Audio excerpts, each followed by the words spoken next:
पैठण तालुक्यातील ज्येष्ठ कामगार नेते तसेच पैठण तालुक्यातील प्रसिद्ध असलेले मुदलवाडी हे गाव, या गावाचे जे ग्रंथालय आहे, या ग्रंथालयाच्या संस्थेचे सचिव विष्णू बोडके साहेब आपल्यासोबत आहेत.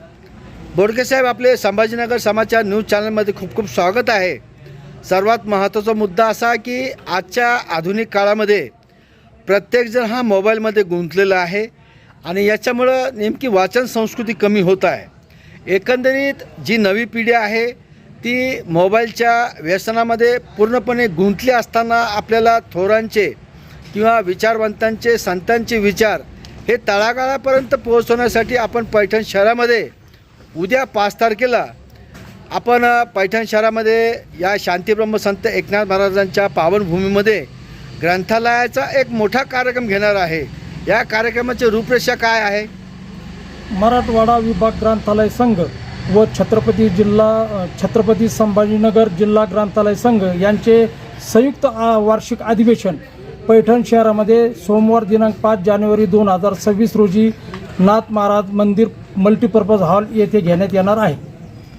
पैठण शहरामध्ये आपण हा जो कार्यक्रम आयोजित केला तो खरंच स्तुत्य कार्यक्रम आहे आणि या कार्यक्रमासाठी कोण मान्यवर येणार आहे? या कार्यक्रमासाठी आपल्या जिल्ह्याचे पालकमंत्री संजयजी शिरसाट हे उद्घाटन करणार आहे.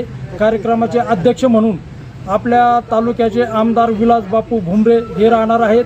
कार्यक्रमाचे प्रमुख पाहुणे म्हणून मंत्री अतुलजी सावे, खासदार डॉक्टर कल्याणजी काळे, खासदार संदीपान पाटील भुमरे साहेब, आमदार सतीश चव्हाण, आमदार विक्रम काळे व आपल्या नगराध्यक्षा विद्याताई कावसंकर हे राहणार आहेत.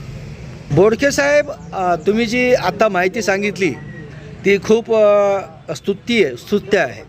आता या कार्यक्रमामध्ये आपण शेवटचं जनतेला आणि कार्यकर्त्यांना काय आवाहन करणार? मी मराठवाड्यातील सर्व जनतेला व आपल्या जिल्ह्यातील जनतेला, सार्वजनिक ग्रंथालयाचे कार्यकर्ते, लेखक, वाचक, कर्मचारी व ग्रंथप्रेमी यांनी या कार्यक्रमाला उपस्थित राहावे असे आवाहन आयोजक म्हणून विष्णू बोडके, संत एकनाथ सार्वजनिक वाचनालय मुदलवाडी मी करत आहे. आपले खूप खूप आभार, धन्यवाद.